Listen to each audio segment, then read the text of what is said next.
Good morning to all of you. Hello. We are here for our next CATIA Design Talk. My name is Honorata Frings, and today we are talking about the challenge to become a toy designer. And with me, I have today Alessandro Passotti, who's from the Passotti Design Works, He's one of our great CATIA champions, and he is a toy designer. Welcome. Hello, everyone. Good morning. Good morning. My co-host today is Felix Rockel, whom you already know from former CATIA Design Talks. He's our creative designer and expert for VR visualization, sub-D modeling, and of course, generative modeling. Welcome, Felix. Nice to have you. Hello, everybody. Thanks. Hello.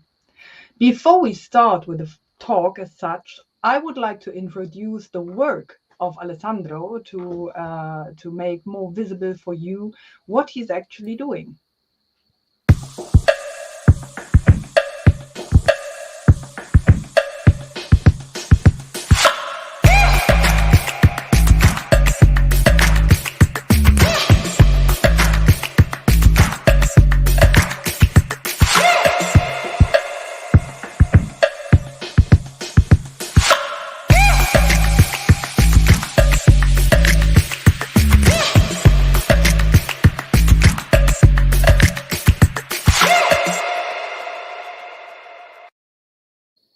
I really love this video and I love the toys, Alessandro.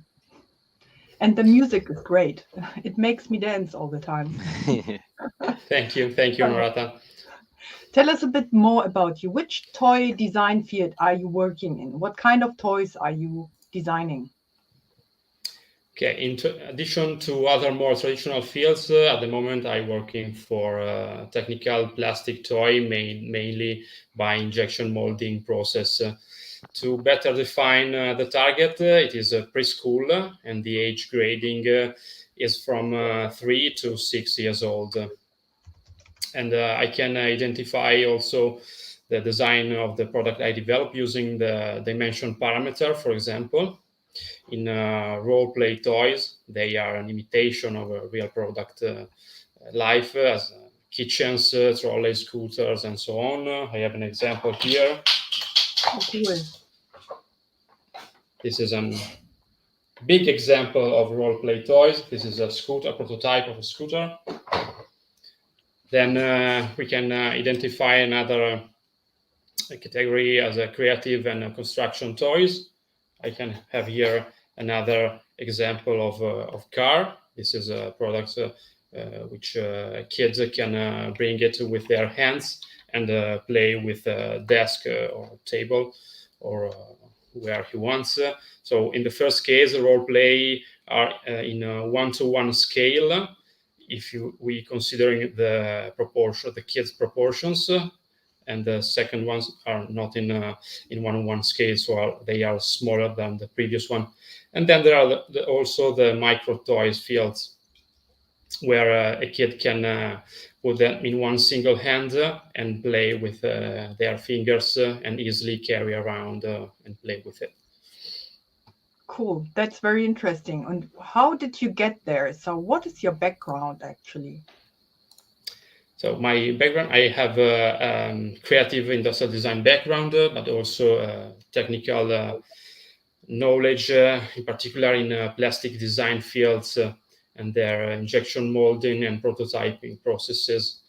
I have worked for fields such as furniture and technical goods, households, and now toys, but others. Cool.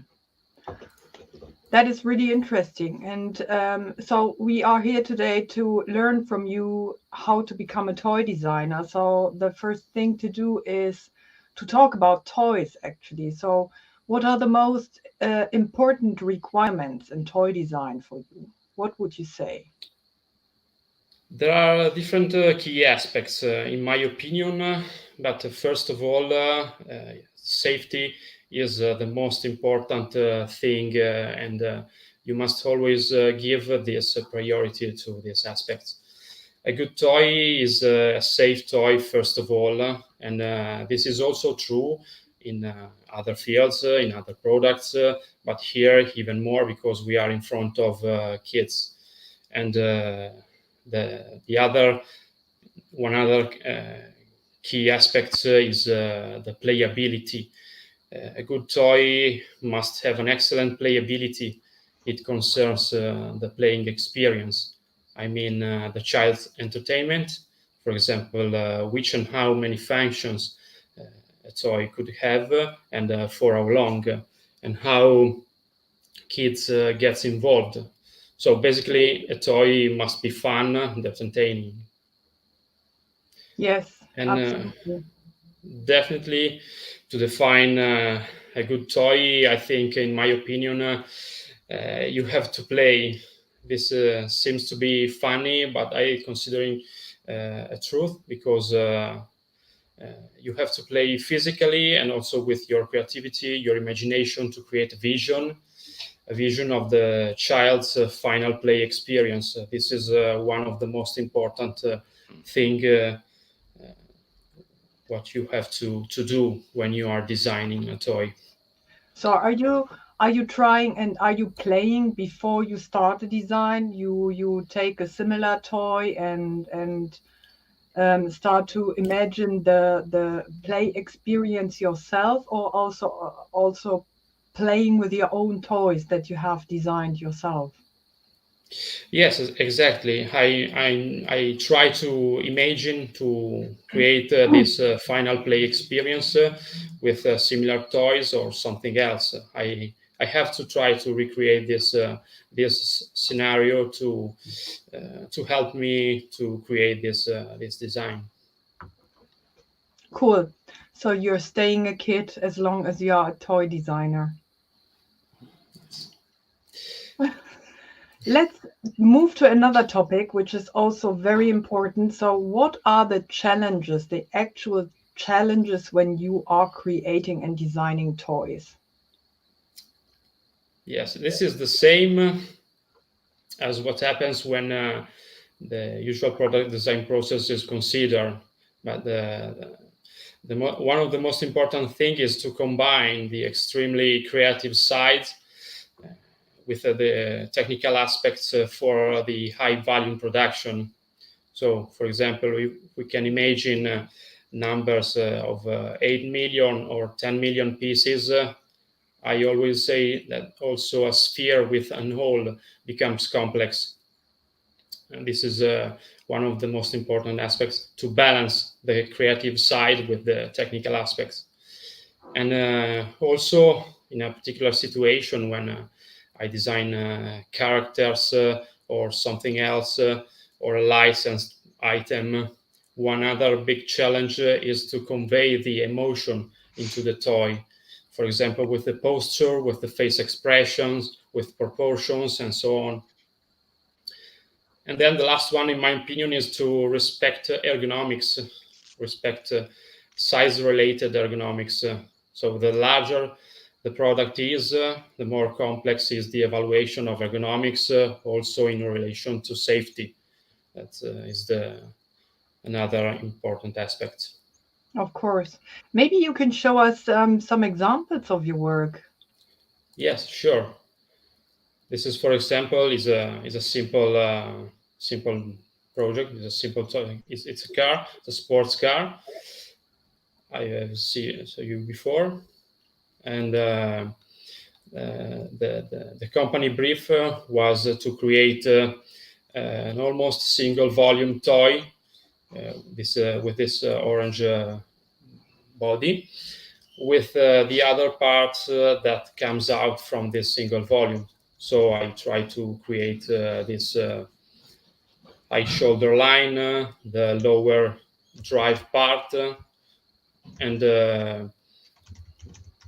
try to create the other shapes, such as engines and gas tubes that comes out from this single volume. This because we have to keep in mind that we are designing for kids. So all the shapes, all the volumes have to be immediately recognizable. This is Yeah. another most important aspect. this is a construction toy, so you can, not you, but a kid can easily customize his car. So this we can see different variants for gas pipes or engines. And with this last image, these are all the parts that we can use to have our final results.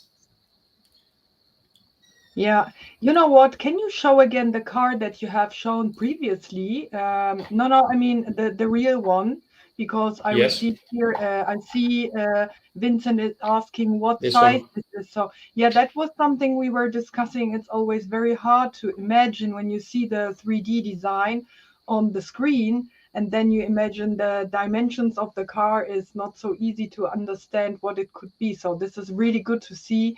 Vincent, I hope it helps you as well to understand the dimensions better. So this kind of cars are like for kids 3 to 6 years, maybe latest. Yes, from So easy to grab. 3 to 6. Yeah, cool. Yeah. Yes, exactly. It's difficult to imagine the proportion, so Yeah. we have to use a tool that allow me to consider also the human proportion.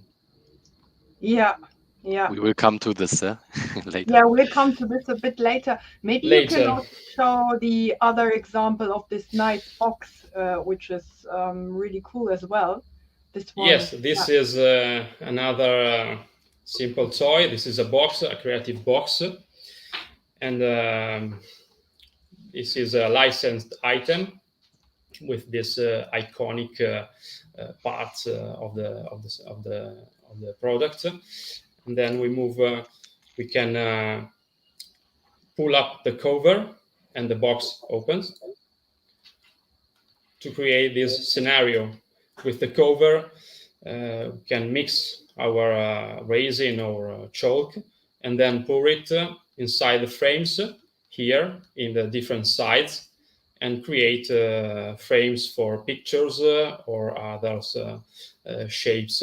And the central part of the box is used to mix colors and play with them to paint the frames and so on.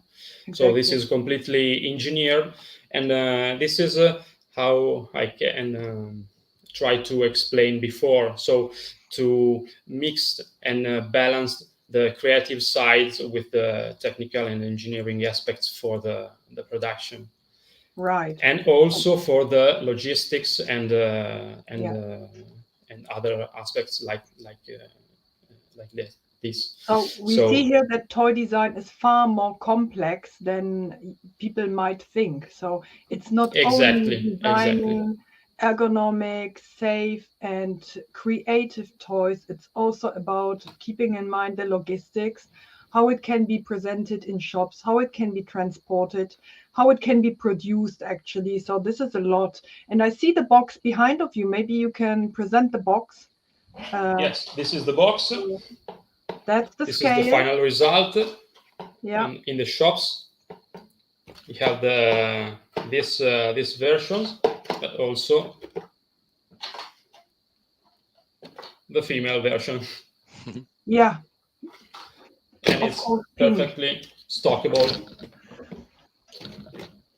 in the vertical position and also in the horizontal position. So yeah. Also in shop, cool. It has to be stockable for the transport and in the shop, in the store. Yes. Usually I'm not taking questions in between, but after the talk, but those questions are so related to the toy, so I would just read it. So Vincent has even more questions like, what would be a typical development time from concept to first production run? Can you maybe just answer this one quickly? Yes, typical process is to create sketches. Is the same as what happens when we considering traditional product design field, for example, household or sport goods and something else. So we can start from sketch. We can evaluate the competitors. We can try to check proportions and safety aspects, and then after this analysis, we can move on the concept part of the model and play with the proportions, play with the different aspects to improve also the engineering parts and arrive to the final result. This is a quickly and easy workflow, but we can move on the platform to explain this that's a good this idea. workflow. Show us some examples directly on the platform to describe the process a bit more. Alessandro, For example, how yes. long would this take? How long would it be like this? This time from the first sketch to the final product. Depends on the product. Depends. I guess. Depends on the product. Depends on the product. This specific product, it means from 70 to 80 hours. This is Okay. a range. Okay. More or less for this kind of product to evaluate everything, every single aspect from the analysis to the sketch and so on. But here we can see the environment, the 3D experience environment, and we can easily move on this first part. For example, we can isolate this and also enter inside the frame. So along your design process, your digital design process on the platform, you use different applications, right? Exactly. Here in the platform, in the 3D experience, I can use Sketch also to define the first shapes, the first proportions as a natural SketchUp, and then move on the imaging and shape, as we can see now. So subdivision, surface modeling Exactly. for your base proportions. And we start to play with this shape, with this basket volume, and I can use these patches, surfaces, to move my geometry and play with it to find the right proportion and the right shapes, so I can move. That's great. Here. That's very interesting, Alessandro, because I work like this as well. It gives you such a good or huge benefit while you are designing, because you don't actually have one model. You actually have like 100 different versions that you can try out to find your ideal shape, right? Yes, sure. I don't have to create different models, but I can use this single one to evaluate my proportions and shapes, so I can define this more smaller and with the right dimensions. For example, I try to move it for 5 millimeters, and 5 millimeters is. Perfect. I can also adjust the fillets inside. I can move on with the GSD. I can reduce this size with 5 or go to 10 millimeters again. Then I can move it. Yeah, also like that, if you get feedback from your customer that something needs to be changed, you are very fast with the update cycles, correct? Yes, this is a single part of the model, but we can do this with the complete model, with the entire model. I can go on.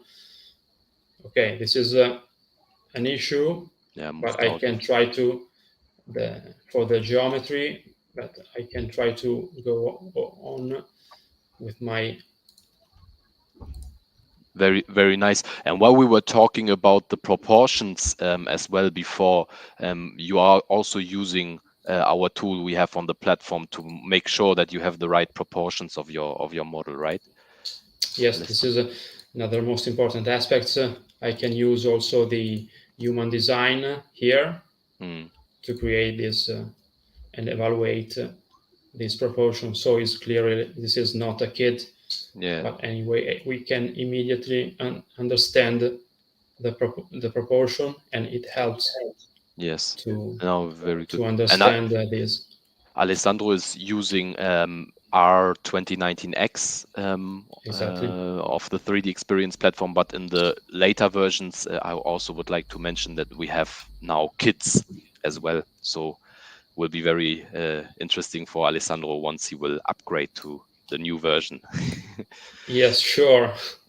So we I have can a use few also more kits. questions on the process on the platform. So in the community we have the question, so which parts of CATIA you like to use most for your creative concepts? And yes, yeah. Sorry. Go on. The main app I use is Imagine and Shape because it's very complete app. You can define everything with polygonal modeling, and we can find easily and faster the right proportions, the right shapes, and all of this depends by your way of working, by your workflow.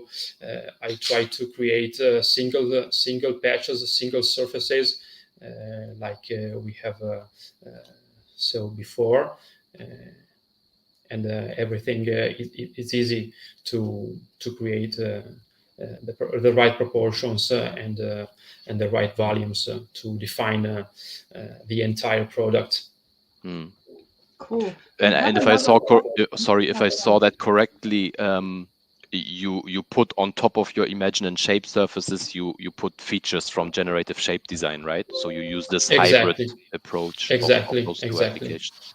Cool. I use different apps because here are completely integrated, so it's easy to move from one app to the other one, and it becomes very fast and useful. Maybe you can show it very quickly once. I mean, we are in Imagine and Shape now, and if you want to switch to generative shape design, for example, you do this on top on the compass, right? Yes, I can easily. This is my preferences. This is my prefers app, so I can switch to, I don't know, bar design, for example, or easy move to the Imagine and Shape right here, or move on the GSD. Everything is integrated and faster, so I can easily move where I need. Perfect. Thanks, Alessandro, for showing this quickly. Also, to create movements to analyze the kinematics. In this way, I can move these parts to evaluate the seat movement. I can try to do this and this with my cursor. Really nice. And check what's happened when the seat is open. And this is also a pretty good way of presenting to the customer, I guess, how his future product will function, right? Yes, always is dynamic and faster. I don't have to import or export anything. I have everything here. Nice. Then I close. And also when it comes to the manufacturing part, so if you do some design changes, I'm assuming that you also use the capabilities on the platform to check the manufacturable. Exactly. One of the most important thing for me is to check this part. I can isolate this and try to evaluate this. Very nice. To So create that's the final result for the injection molding product.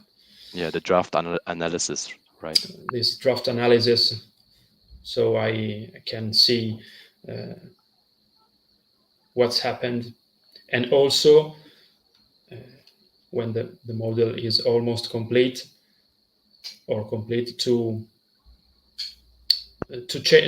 create different changes. For example, I can go here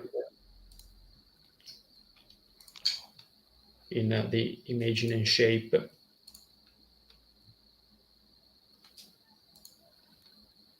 Oops, sorry. Yeah, you need to go to the shape level before. Yes.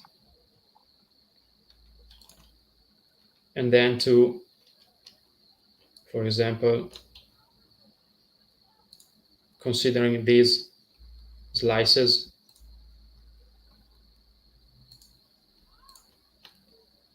and try to move this as I want. For example, to see the update then on the draft analysis, right? And then I can see the update directly, but in seconds, not in minutes or half an hour. In seconds, I can try to change this aspect. Cool. With the draft analysis. Very nice. Directly. Honorata, you had more question, you said, yeah, right? I'm questions are coming in a lot right now, so I would just go one after the other. So first one I have in the community: would you consider using VR to help with the proportion and scale of design? I think you showed it in a way already. Yeah, but the VR, they mean like with virtual reality glasses, right? I mean, we have the possibility on the 3D Experience platform to access VR experiences directly, but you don't use this yet, Alessandro. No, right? I don't. Would it be interesting for you?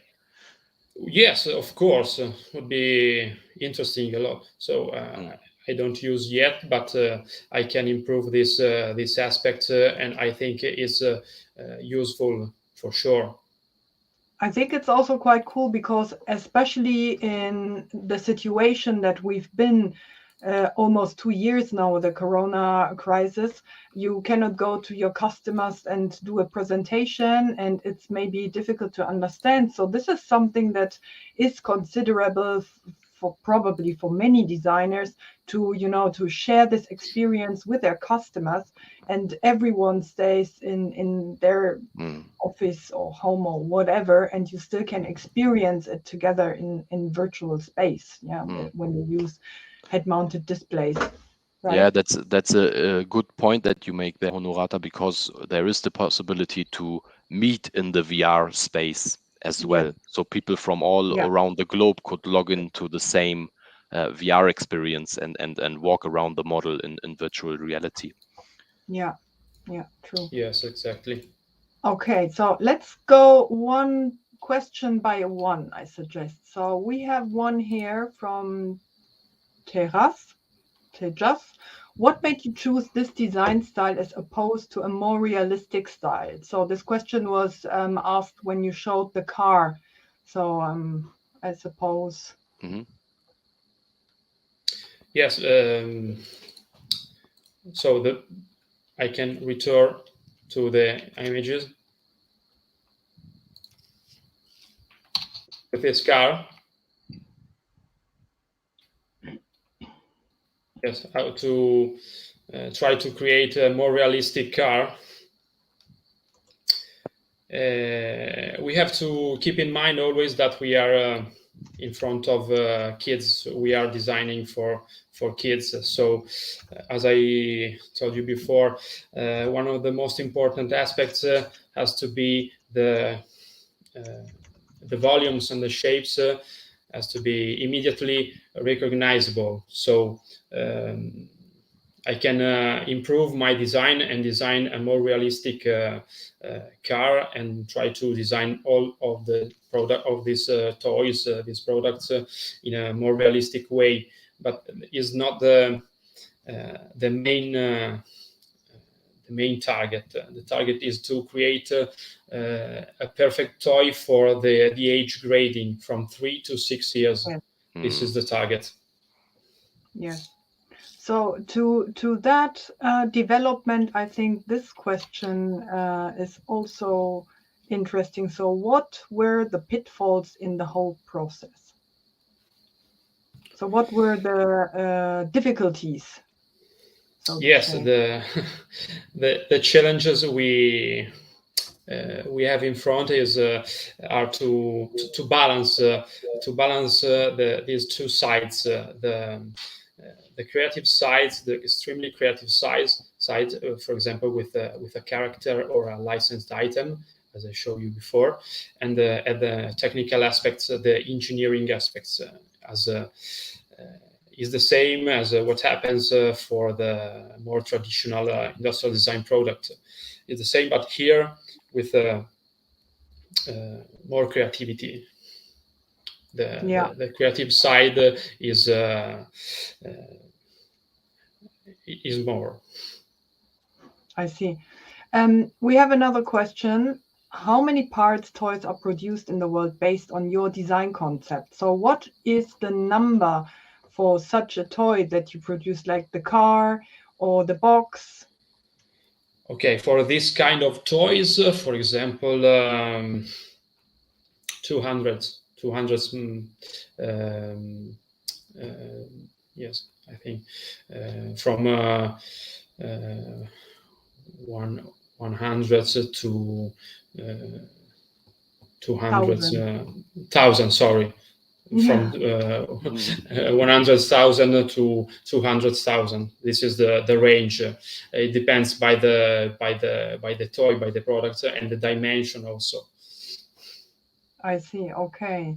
So let me check what is the next question here. So this is a question for Felix, actually. Does the academic software allow to use the full 3D experience software? I think there is almost everything inside. Not everything. So the academic proposal we have, but there is a lot. So I don't think there is any commercial role out there that includes so much as this academic one. So you have a huge range of apps inside it. So not everything, but all the important apps in CATIA yeah, solutions like Imagine and Shape or Natural Sketch or whatever are included into the academic version. Absolutely. So yes. I also give some lectures at universities, and they have this academic package, and we never missed anything. So yes. And for all your students out there, right now we have the students offer. So check out for that. You can get the software for a minimal price. So you have the whole platform, and you can also check out the edu space of Dassault Systems to take classes. Yeah, so you can learn the software there as well. So, and we have one more question. Which version of CATIA do you use here? The 19X at the moment. Yeah. Right. Okay. I think that's it. I think we've answered all the questions so far. In any case, I would like to invite all of you to join our CATIA Creative Design and Styling community. You can see the replay of this talk in the community. You can get in touch with Felix and Alessandro and all other experts, and also all the great CATIA champions that are in the communities. And they are there to help. So if you have any questions and you are just starting doing crazy designs, designing toys, planes, cars, whatever, you can go and ask questions in the communities and you get help. And oh my goodness, I cannot answer that one. So last question, can we use rectangular pattern for large number, and later can we use trim without slowness in this version of CATIA? It is very painful to use it in CATIA V5 R22. Yeah, so when it comes to pattern, we have an application. It's called generative design. You can create those generative patterns. Very nice. This is exclusively on the cloud, but if you are a cloud user, if you're a cloud user of the 3D Experience platform, you can use this application and it works perfectly for those patterns. Yeah. Generative design, it's called. Zahin, if you want to know more about the X apps on the cloud, I invite you to watch the last webinar that we did with Felix about the train concept design. You can also find everything on the creative design and styling community in the wiki. You will see all the past talks there, and you can watch and learn how it works. So for you, Alessandro, just a few greetings from some known people. So here you go. How kind. Yes. So just to make you see that you have a lot of people watching today. I think we are done. It was a great pleasure to work with you. And I learned a lot about toy design, actually. I have 2 kids myself, and you never know how much work is in toys. And I have gained a new respect for the small toys that are in this little surprise eggs. Okay. I think we are done. It was a pleasure. I see all of you hopefully next time for the next talk in October. We will talk about the Aurora installation in the Design Museum in London that time. And I see you soon. Have a great day. Bye-bye. Bye-bye. Thanks, Alessandro. Bye. Thank you. Thanks to you. Thank you. Bye. Bye-bye.